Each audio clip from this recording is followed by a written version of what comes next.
Well, it is another beautiful day in Florida, so thought I'd pick up with Strawberry's Adventures and the unexpected meeting. As you know, they had gone to sleep and they had thrown one of their toffees into the ground, and so it is now morning. "Wake up, Diggory! Wake up, Fledge!" came the voice of Polly. "It has turned into a toffee tree, and it's the loveliest morning." The low early sunshine was streaming through the wood, and the grass was gray with dew, and the cobwebs were like silver. Just beside them was a very dark wooded tree, about the size of an apple tree. The leaves were whitish and rather papery, like the herb called honesty, and it was loaded with little brown fruits that looked rather like dates. "Hurrah!" said Diggory, "but I'm going to have a dip first." He rushed through a flowering thicket or two down to the river's edge. Have you ever bathed in a mountain river that is rushing in shallow cataracts over red and blue and yellow stones with the sun on it? It is as good as the sea, and in some ways almost better. Of course, he had to dress again without drying, but it was well worth it. When he came back, Polly went down and had her bath. At least she said that was what she had been doing, but we know she was not much of a swimmer, and perhaps it is best not to ask too many questions. Fledge visited the river too, but he only stood in midstream, stooping down for a long drink of water, and then shaking his mane and neighing several times. Polly and Diggory got to work on the toffee tree. The fruit was delicious, not exactly like toffee, softer for one thing and juicy, but like fruit which reminded one of toffee. Fledge also made an excellent breakfast. He tried one of the toffee fruits and liked it, but said he felt more like grass at the hour in the morning. Then, with some difficulty, the children got on his back, and the second journey began. It was even better than yesterday, partly because everyone was feeling so fresh, and partly because the newly risen sun was at their back. And of course, everything looks nicer when the light is behind you. It was a wonderful ride. The big snowy mountains rose above them in every direction.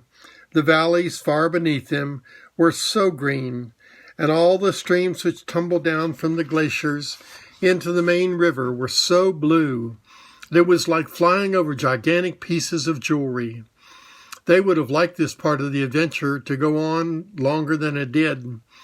But quite soon they were all sniffing the air and saying, "What is it? And did you smell something? Where is it coming from?" For a heavenly smell, warm and golden as if from all the most delicious fruits and flowers of the world, was coming up to them from somewhere ahead. "It's coming from the valley like the lake in it, with the lake in it," said Fledge. "Well, so it is," said Diggory. "And look, there's a green hill at the far end of the lake. And look how blue the water is." "It must be the place," all three said. Fledge came lower and lower in wide circles. The icy peaks rose up higher and higher above. The air came up warmer and sweeter every moment, so sweet that it almost brought tears to your eyes. Fledge was now gliding with his great wings spread out motionless on each side, and his hoofs pawing for the ground. The steep green hill was rushing towards them. A moment later he alighted on its slope, a little awkwardly. The children rolled off, fell without hurting themselves on the warm, fine grass, and stood up, panting a little. They were about 3/4 of the way up the hill, and set out at once to climb to the top. I don't think Fledge could have managed it without his wings to balance him and to give him the help of a flutter now and then. All around the very top of the hill ran a high wall of green turf. Inside the wall, trees were growing.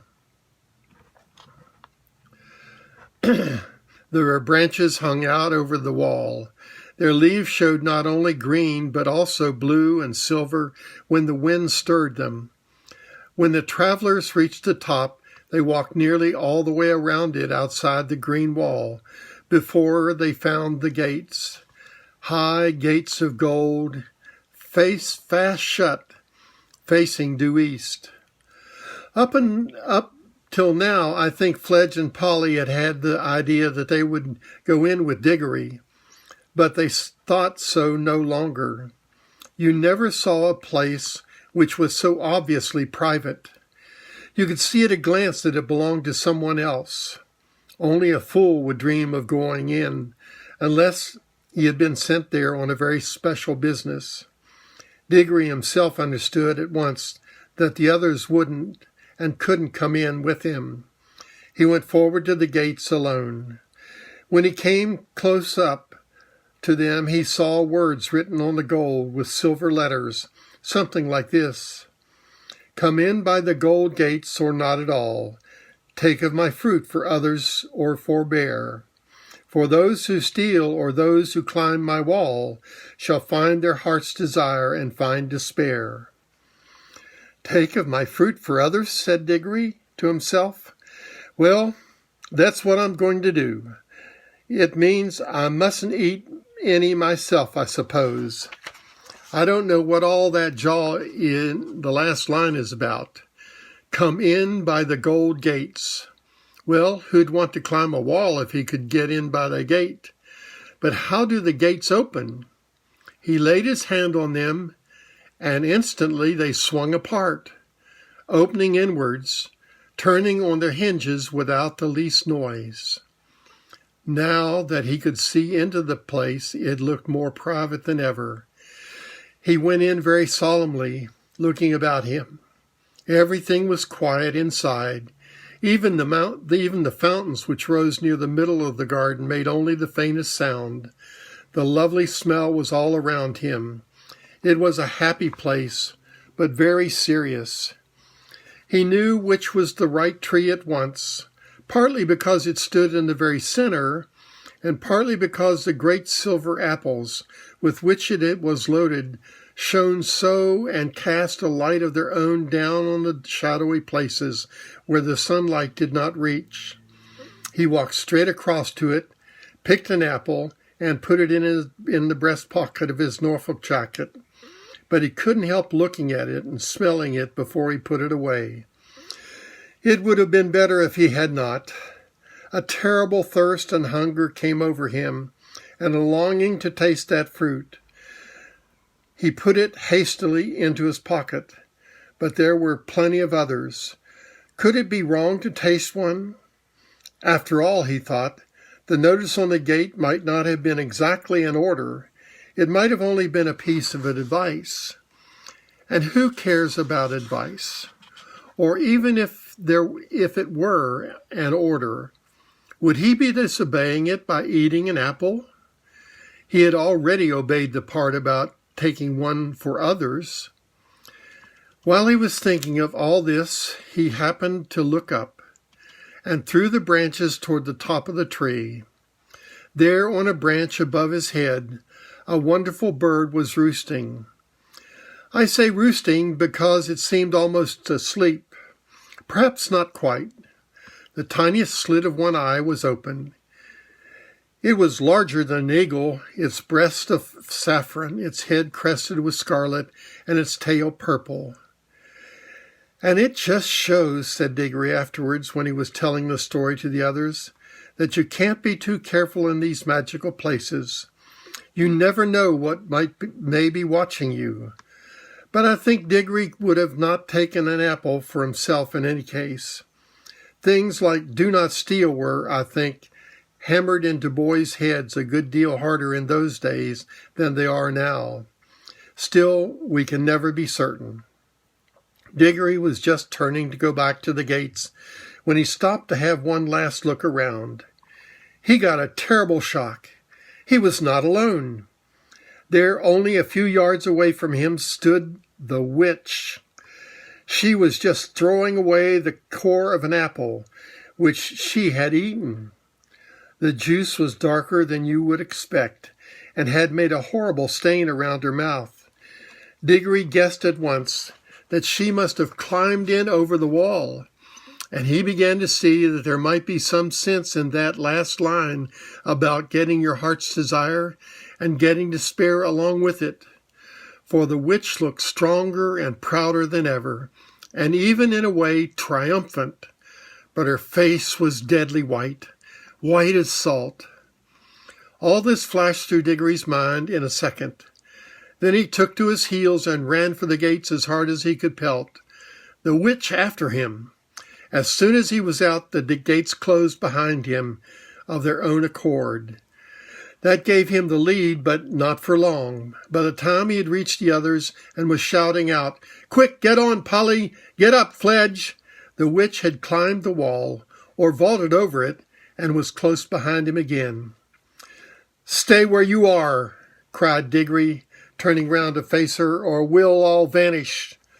Don't come an inch nearer." "Foolish boy," said the witch. "Why do you run from me? I mean you no harm. If you do not stop and listen to me now, you will miss some knowledge that would have made you happy all of your life." "Well, I don't want to hear it, thanks," said Diggory, but he did. "I know what errand you have come on," continued the witch, "for it was I who was close beside you in the woods last night and heard all your counsels. You have plucked fruit in the garden yonder.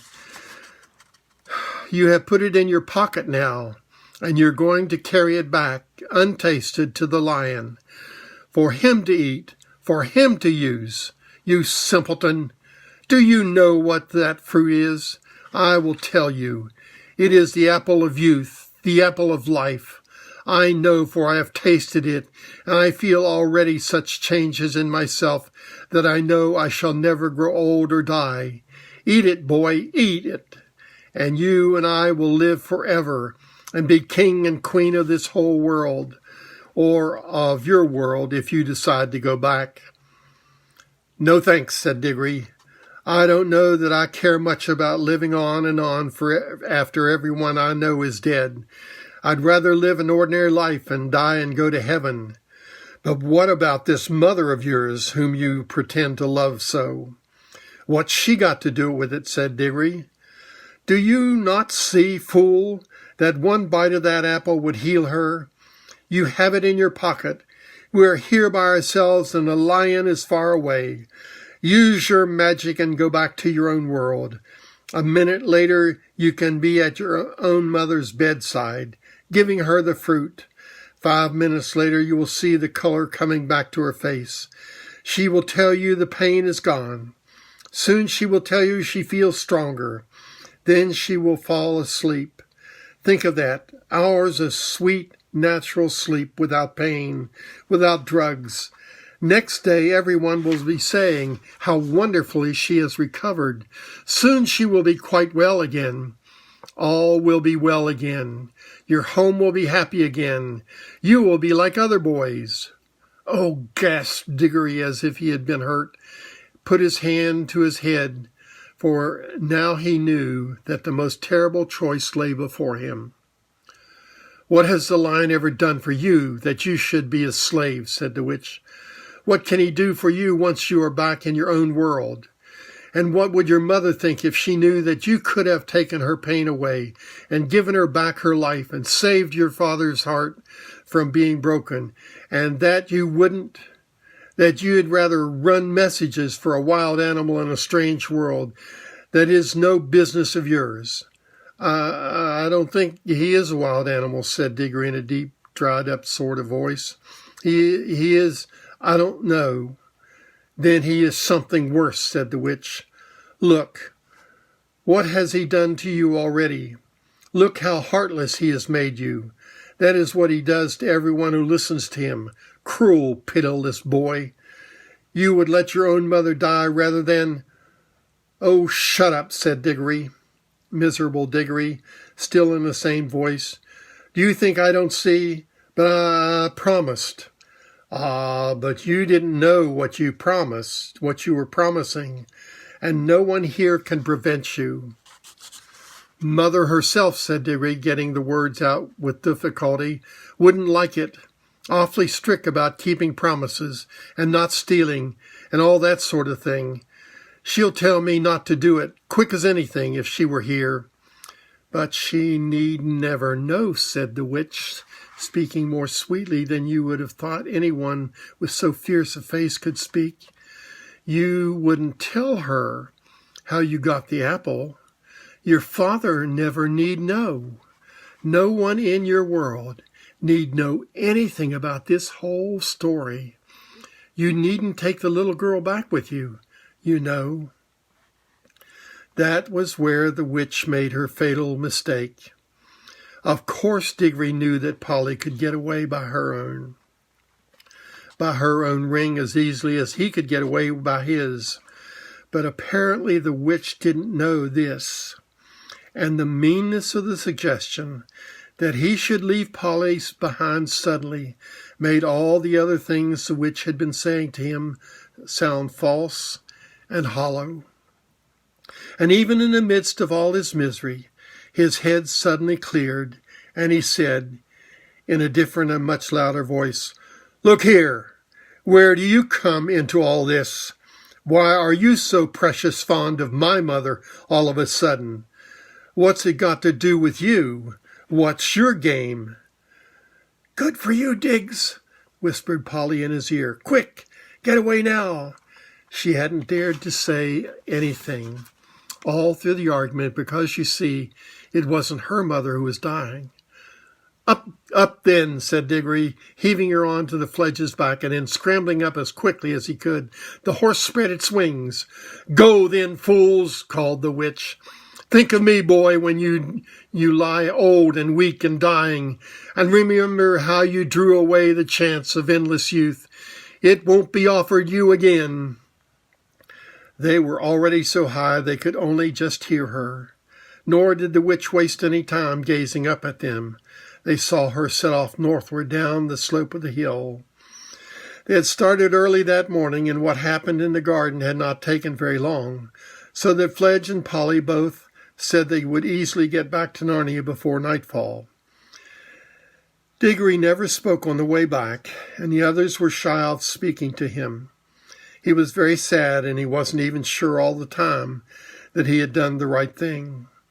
But whenever he remembered the shining tears in Aslan's eye, he became sure. All day Fledge flew steadily, with untiring wings, eastward with the river to guide him, through the mountains and over the wild wooded hills, and then over the great waterfall and down, to where the woods of Narnia were darkened by the shadow of the mighty cliff, till at last, when the sky was growing red with sunset behind him, he saw a place where many creatures were gathered together by the riverside, and soon he could see Aslan himself in the midst of them. Fledge glided down, spread out his 4 legs, closed his wings, and landed cantering. Then he pulled up. The children dismounted. Diggory saw all the animals, dwarfs, satyrs, nymphs, and other things drawing back to the left and to the right to make way for him. He walked straight up to Aslan, handed him the apple, and said, "I've brought you the apple you wanted, sir." And that's the end of the story for today. Tomorrow you can look forward to the planting of the tree. You all have a wonderful day. It's been a joy to read to you all. I love you. God bless. Bye-bye.